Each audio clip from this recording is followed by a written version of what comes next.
Hi ladies and gentlemen, Nerdy Girl. Today we have a demonstration as to how to cook spaghetti with lamb. Usually spaghetti is cooked with meatballs or it's cooked with ground beef. But today we're cooking spaghetti with tomato sauce and lamb. Enjoy! Have our delicious spaghetti with lamb shoulder, blade chops, and tomato sauce. We start with a package of brand new lamb shoulder blade chops. Take it out of the package and put it in the pan. Take out the pack of lamb loin chops, USDA choice. Take it out of the package and put it in the pot as well.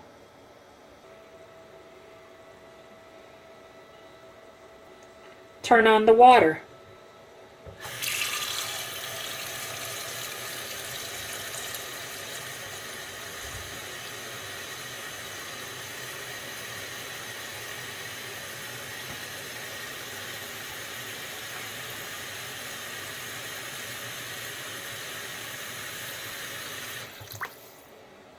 Fill it with water. Put it on the stove and turn on the burner.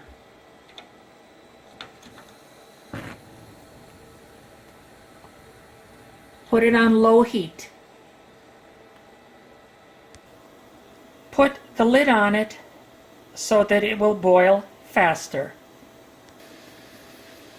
When it reaches the boiling point, you will notice that there is a white film that forms on the top. Let me turn off the heat. See?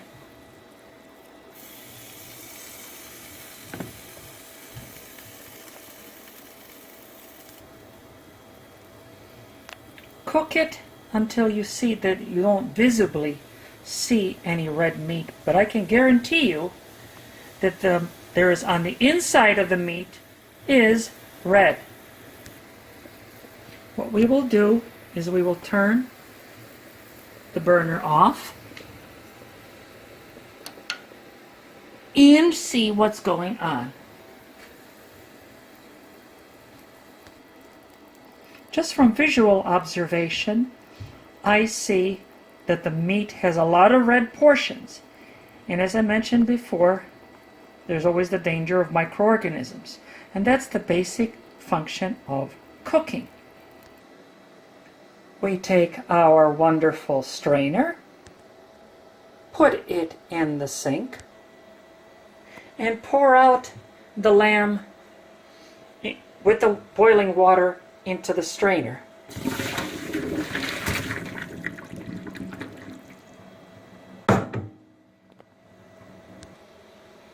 Since the meat is hot from being in the boiling water, it's too hot to be touched by your hands. You'll burn your fingers. So we're going to put it back into the pot as follows.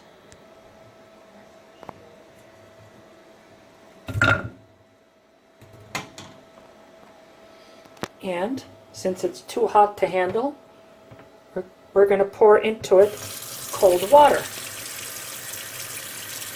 The purpose of the cold water is not for cooking the meat. The purpose of pouring the cold water is to chill the meat so that we can touch it by hand and cut it without burning our fingers.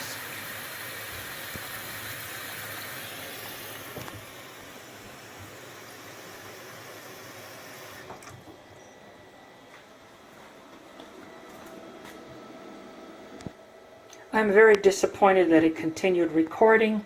You have to watch the numbers because even if you press the pause button on the touch screen to stop the camera, it continues recording. So you have to make sure to press the button a few times to make sure that the numbers stop advancing. Then you know it's stopped recording. So there's going to be a little bit of junk on this video. I'm not going to edit it out. I don't feel like doing it. Anyway, I'm going to dump the cold water from the meat.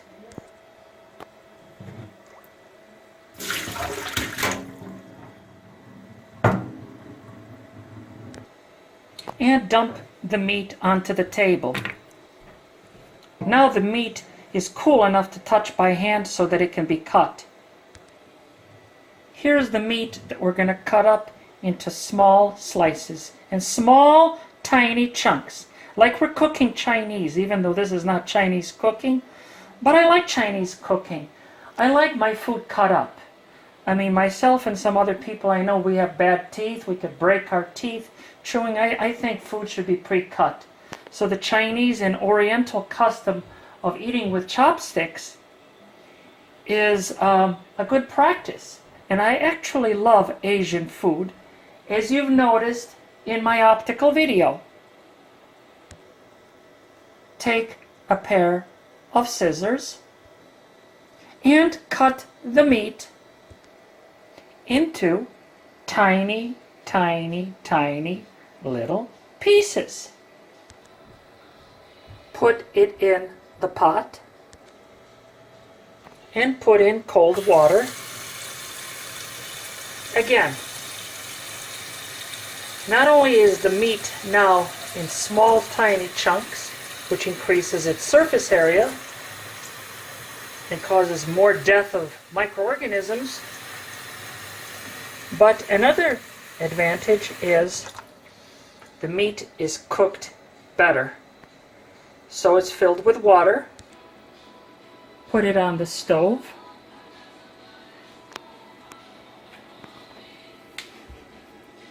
Turn on the flame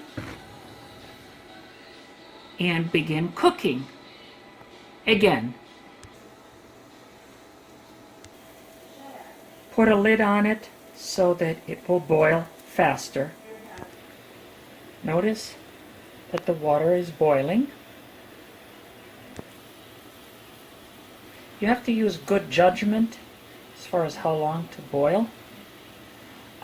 Just for the sake of this video, what I'm going to do is I'm going to dump the meat into the sink to show you that it's totally brown. But when I cook myself, I don't do it because I have been doing this for the longest time. But yes, this is how it looks. I spilled all the water. As you can see, all the chunks of meat are completely brown. Let's add water one more time. We will cook it again.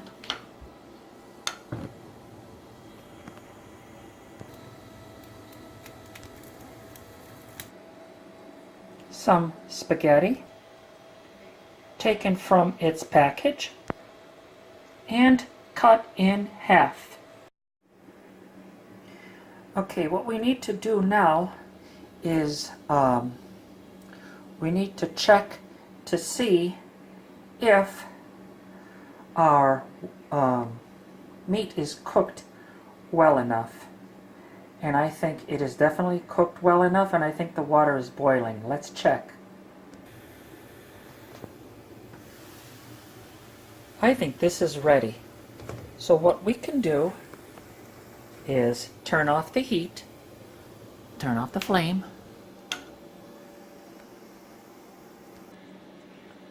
and put the spaghetti in the boiling water.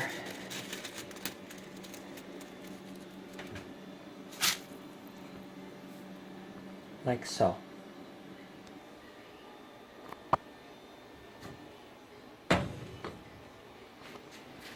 And turn it back on.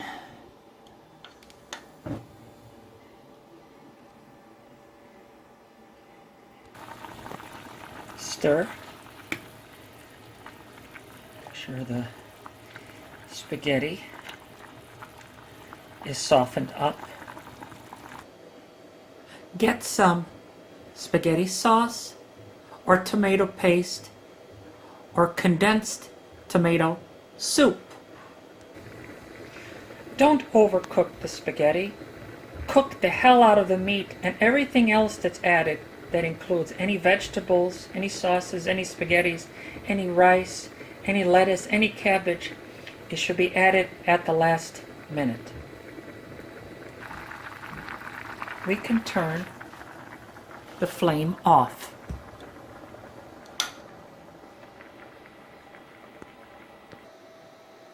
Take our handy dandy strainer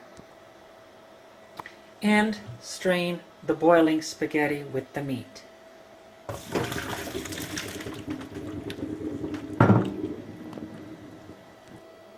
Transfer the strained spaghetti and meat back into the pan.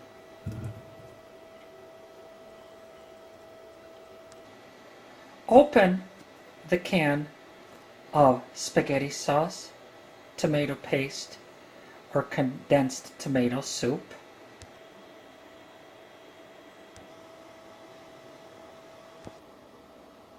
And pour into the spaghetti meat mixture.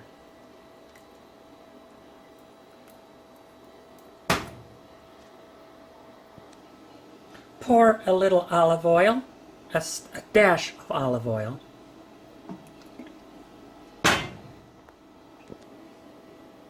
and a dash of my custom seasoning.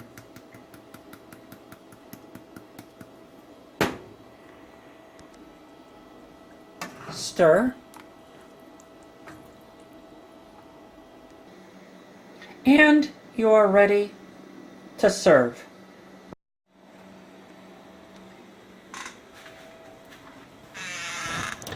Here, Well, Billy. Lucky you got a good cook.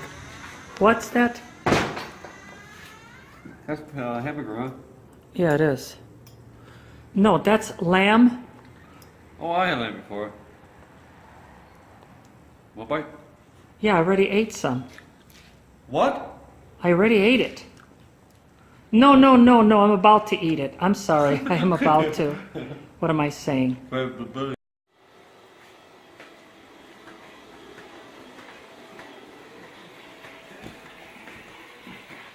Okay, I'm Here, done. Catherine, some I'm spaghetti. done. Here, Catherine. Thank you. As they say in Polish, smacznego.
this concludes my presentation of how to cook spaghetti with lamb. If you like this video, please click the like button. And if you haven't subscribed yet, please subscribe down below. And ladies and gentlemen, thanks for watching.